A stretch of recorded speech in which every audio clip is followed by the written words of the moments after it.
Our mom, Mummy, Nana, Diana, she was a tiny, funny, sassy, feisty, fierce little firecracker. She was president of the PTA, the mom who brought oranges to soccer games. She was always the class mom, the mom who volunteers to bring cupcakes for school parties. She was on the bus for every field trip. If a mom was needed, she was there.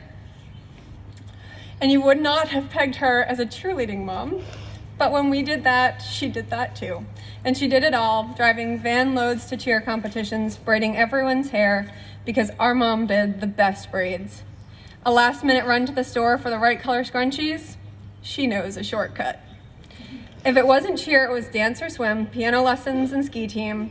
She was there for every field hockey, ice hockey, wrestling, rowing, and cross-country meet. Every school play, soccer game, or Camp Nokomis Memorial Day. And I'm sure she was often proud to be there.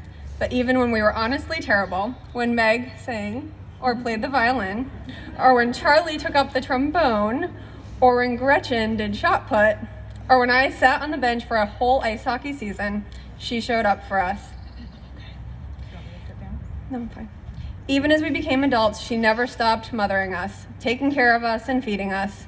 She'd rummage through the kitchen for something to send home with us as we were leaving every time. I was pulled aside by TSA countless times as the scanner picked up suspicious items in my luggage, which inevitably turned out to be the 5 packages of Joseph's tortillas that she had forced me to put in my luggage. I would smile and say, "My mom, she never wants me to be hungry." We always knew to draw the line when she opened the freezer. Mama would say, "We don't need any frozen vegetables." She'd show up at Gretchen's house with a whole rotisserie chicken she bought from Market Basket on the way, or a box of pizza when Meg and her kids arrived at the airport from California. "You must be so hungry," she'd say, as though Meg had just arrived on covered wagon after a months-long journey across the country. And she never ever lost the habit of being a mom, always reading the menu aloud to us when we went out to eat, helpfully following along with her finger as she read each word. And it never stopped, not when we learned to read, not long after we had graduated from college and graduate school. I wrote a book, and she was still reading the menu to me, following along with her fingers to show me each word. She read the menu to Nate the first time he came to Salem to meet her, and after we left, he said, "Your mom knows I can read, right?" "It's not you. She just is such a mom," I assured him. She was also fiercely protective, and it didn't matter how large or small the slight, she remembered every single infraction against her kids, years and even decades later.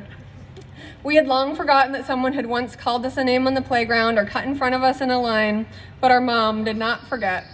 Now, our mom did not have a great memory for names.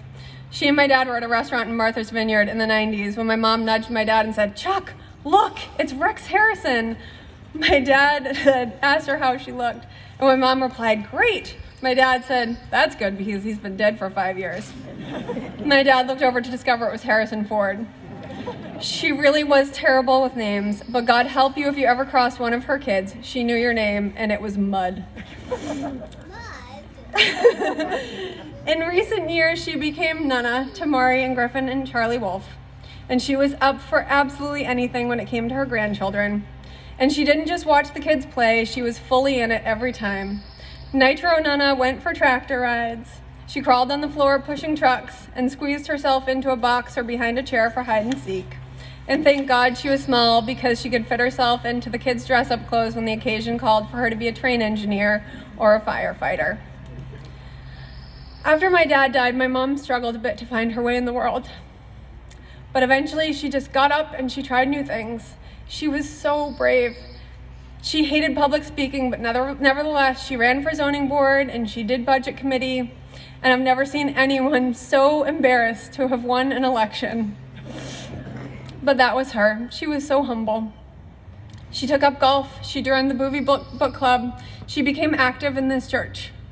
She volunteered all around town, reading to kids in public schools, cooking with preschoolers at Hague, sleeping over at church for Family Promise. She canvassed for the New Hampshire Dems and worked at the polls every election day. But most of all, she filled her life with you, her friends, and her family. And she was the very best friend. More than anything else about our mom, she was caring and loving and deeply empathetic. A few years ago, Charlie said to me, "Mama could feel sorry for a rock if she thought it looked sad." She worried about everyone's worries.